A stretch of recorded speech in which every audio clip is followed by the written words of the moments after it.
fondatore anche di Prima il Veneto, ex parlamentare pure lui della Lega Nord per l'indipendenza della Padania, oggi coordinatore di Grande Nord Veneto, Corrado Callegari.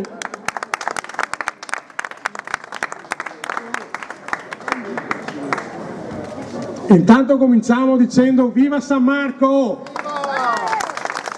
E siamo nella città del santo. Cosa vi devo dire? Prima la Monica parlava dell'anniversario del 96, sono passati 23 anni da quella giornata mitica in Riva degli Schiavoni, dove voglio ricordare a quelli che sono qui, ma anche a quelli che stanno tradendo in un altro prato, che tutti quanti abbiamo fatto un giuramento, e il giuramento che abbiamo fatto prevedeva che avremmo lottato fino all'indipendenza contro Roma e contro l'Italia, e invece abbiamo questa gente qua che si è venduta all'Italia e si è fatto comprare dall'Italia. Noi siamo diversi, noi siamo quelli che hanno giurato quella volta a Venezia credendoci.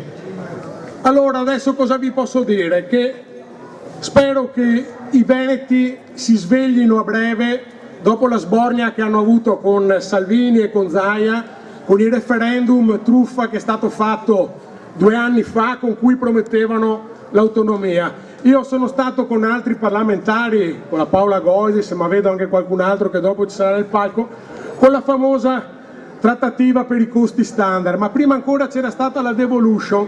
Come ha detto Davide Boni, cioè Roma ci fa andare là e dopo ci ciuccia e ci assorbe all'interno. Infatti la devolution non ha portato niente, i costi standard non ha portato niente, e anche l'autonomia abbiamo visto che si è risolto con il nulla.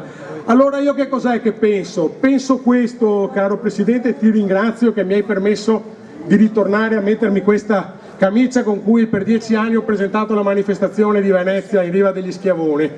Io sono convinto, dopo anche l'esperienza romana che ho fatto, che l'indipendenza ce la dobbiamo prendere, non ce la daranno mai, né quella né l'autonomia.